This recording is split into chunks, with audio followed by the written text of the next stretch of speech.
இந்த வீடியோவில் ஸ்டாக் எக்ஸ்சேஞ்சுனா என்ன, புரோக்கர்ஸ்னால் யார், என்னென்ன மாதிரி ரோல்ஸ்லாம் அவங்களுக்கு மார்க்கெட்டில் இருக்குங்கிறத இந்த வீடியோவில் கம்ப்ளீட்டான டீட்டெயிலாக பார்ப்போம்.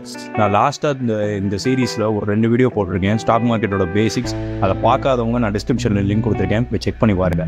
ஹாய், என் பேர் சக்தி. இந்த சேனல் நம்ம முழுக்க ஸ்டாக் மார்க்கெட்னா என்ன, ட்ரேடிங்னா என்ன, இன்வெஸ்ட்மெண்ட்னா என்ன, பர்சனல் ஃபைனான்ஸாக என்னென்னு நம்ம இப்போ அப்கமிங் வீடியோஸில் டீட்டெயிலாக பார்க்க போகிறோம். ஸோ சப்ஸ்கிரைப் பண்ணாதவங்க சப்ஸ்கிரைப் பண்ணிக்கோங்க. அந்த வீடியோக்குள்ளே போகிறோம். ஓகே, ஃபஸ்ட்டு ஸ்டாக் எக்ஸ்சேஞ்சுனா என்னென்னு ஒரு 5 to 6 பாயிண்ட்ஸ், ஒரு 5 to 6 பாயிண்ட் வரைக்கும் நம்ம டீட்டெயில்டாக பார்ப்போம். Okay, stock exchange. The exchanges, both the NSE and the BSE, have directed their member brokers to take note of the RBI's notification regarding the hedging for foreign exchange risk. Stock எக்ஸ்சேஞ்சுனா stock plus எக்ஸ்சேஞ்சுனா பரிமாற்றம். So ஒரு உதாரணத்துக்கு சொல்ல போனால், ஒரு காய்கறி market போனீங்கன்னா ஒரு வெஜிடபிளை கொடுத்து வாங்குறது பேர் வெஜிடபிள் பரிமாற்றம். மாதிரி ஒரு ஷேரை விற்கிறதோ வாங்குறதோ பேர் தான் ஸ்டாக் எக்ஸ்சேஞ்சுன்னு சொல்லுவாங்க. ஓகே, செகண்ட் வந்து ஒரு வெஜிடபிள் எக்ஸ்சேஞ்ச் இருக்குது. அந்த வெஜிடபிள் எக்ஸ்சேஞ்ச் ஆர் மார்க்கெட், அது பேர் வந்து ஒரு உதாரணத்துக்கு மதுரை வெஜிடபிள் எக்ஸ்சேஞ்ச் அந்த மாதிரி நீங்கள் வச்சுக்கிட்டிங்கன்னா அந்த இடத்துல வந்து ஒரு காய்கறி வாங்கவோ இல்லை விற்கவோ முடியும். அதை மாதிரி நம்ம இங்கேயும் ஸ்டாக் மார்க்கெட்டில் நிறைய எக்ஸ்சேஞ்ச் இருக்குது. பட் இங்கே வந்து இதில் இருக்கிறதுலே ரொம்ப ஃபேமஸான 2 எக்ஸ்சேஞ்ச் இருக்குது. ஒன்று NSE, இன்னொன்று BSE, national stock exchange, Bombay stock exchange. இந்த இடத்துல போய் தான் நம்மளால் முடிஞ்ச அளவுக்கு நம்ம ஸ்டாக்கை வாங்கவோ விற்கவோ முடியும்.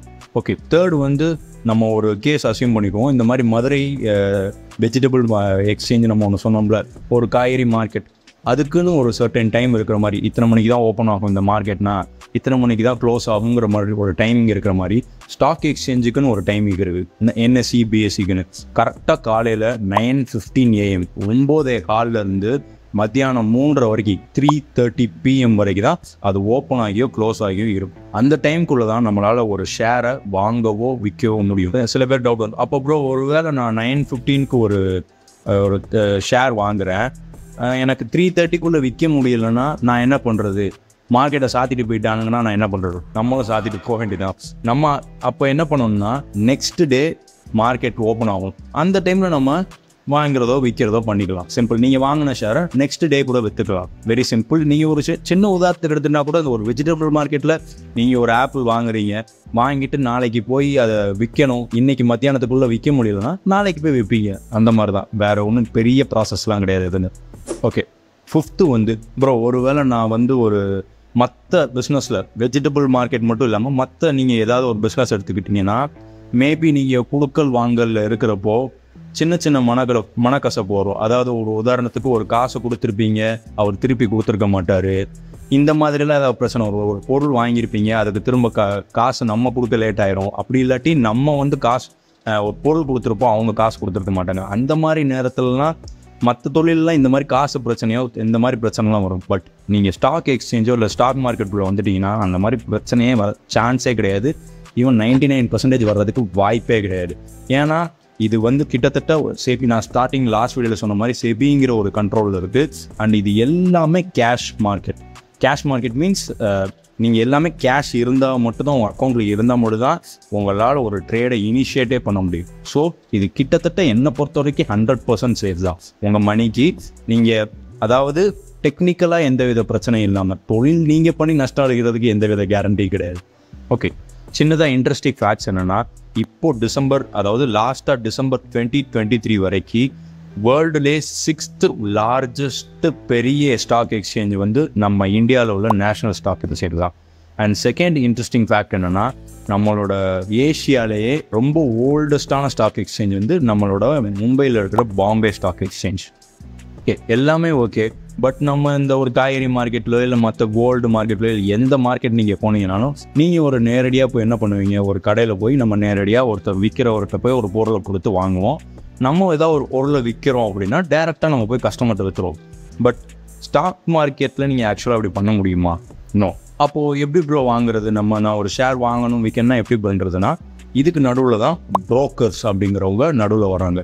ஸோ நமக்கு புரோக்கர்ஸ்னால் சிம்பிளாக தெரியும், ஒருத்தங்க ஒரு வாங்குறவங்களுக்கும் விற்கிறவங்களுக்கும் நடுவில் மீடியேட்டராக இருந்து அந்த டிரான்சாக்ஷனை கம்ப்ளீட் பண்ணி கொடுக்குறவங்க தான் புரோக்கர்னு சொல்லுவாங்க. சரிங்களா? ஸோ இங்கே ஸ்டாக் எக்ஸ்சேஞ்சில் ஸ்டாக் மார்க்கெட்டில் ரொம்ப ஃபேமஸான புரோக்கர்ஸ் நிறையா இருக்காங்க. ஸோ நீங்கள் கேள்விப்பட்ட, அது மேபி படாமல் கூட இருக்கலாம், பட் கேள்விப்பட்ட ப்ரோக்கர்ஸ் யாரெல்லாம்னா ஜெரோதா, ஏஞ்சல் ஒன், க்ரோ இப்படின்னு சொல்லி நீங்கள் க்ரோலாம் நிறையா நம்ம அந்த ஐபிஎல் ஆட்லாம் டைமில் கூட பார்த்துருப்போம். ஸோ இந்த மாதிரி நிறைய ப்ரோக்கர்ஸ் இருக்காங்க. ஸோ இந்த மாதிரி நிறைய ப்ரோக்கர்ஸ் மூலிமா தான் நம்மளால் ஒரு ஷேரை வாங்கவோ விற்கவோ முடியும். ஓகேவா? இப்போது வரைக்கும் நம்ம ஒரு கம்பெனி ஒரு ஸ்டாக் மார்க்கெட்டில் எப்படி லிஸ்ட் பண்ணுறாங்க, செபி கிட்ட எப்படி பெர்மிஷன் வாங்குறாங்க, அந்த சக்திங்கிற ஒரு எக்ஸாம்பிளை வச்சு சக்தி எப்படி செபிகிட்ட பெர்மிஷன் வாங்குறான், டிஆர்ஹெச்பி ஃபைல் பண்ணுறான், அதுக்கப்புறம் ஐபிஓ மூலயமா வரான். இப்போது அந்த எக்ஸாம்பிள் வச்சு இப்போது மார்க்கெட்டில் இன்வெஸ்டர்ஸ்க்கு நேராக தன்னோட இதை ஸ்டாக் எக்ஸ்சேஞ்ச் மூலமாக புரோக்கர்ஸ் மூலமாக மக்கள்கிட்ட தன்னோட ஷேர்ஸை கொண்டு போவான் சக்தி. நான் லாஸ்ட் வீடியோவில் சொன்ன எக்ஸாம்பிளோட இதை கனெக்ட் பண்ணுறேன். ஸோ லாஸ்ட் வீடியோ பார்த்தவங்களுக்கு இந்த வீடியோ கம்ப்ளீட்டாக புரியும். ஸோ இப்படி தான் சக்தி மக்கள்கிட்ட தன்னோட பணத்தை போய் கொண்டு போவான். ஓகே, இது ஒரு கம்பெனியோட பெர்ஸ்பெக்டிவ், கம்பெனியோட பார்வையிலேருந்து இது முடிஞ்சிருச்சு. ஓகே, ஒரு நம்மளை மாதிரி ஒரு சாதாரண மக்கள் இதில் முதலீடு பண்ணோம்னா ஒன்று அவன் சக்தி விற்கிற பங்குகளை ஷேர்ஸை ஒரு ட்ரேடராகவோ வாங்கலாம், இல்லை நீங்கள் ஒரு இன்வெஸ்டராகவோ வாங்கலாம். ஓகே வெயிட், அது என்ன ட்ரேடர் இன்வெஸ்டர் நெக்ஸ்ட் வீடியோவில் பாருங்க.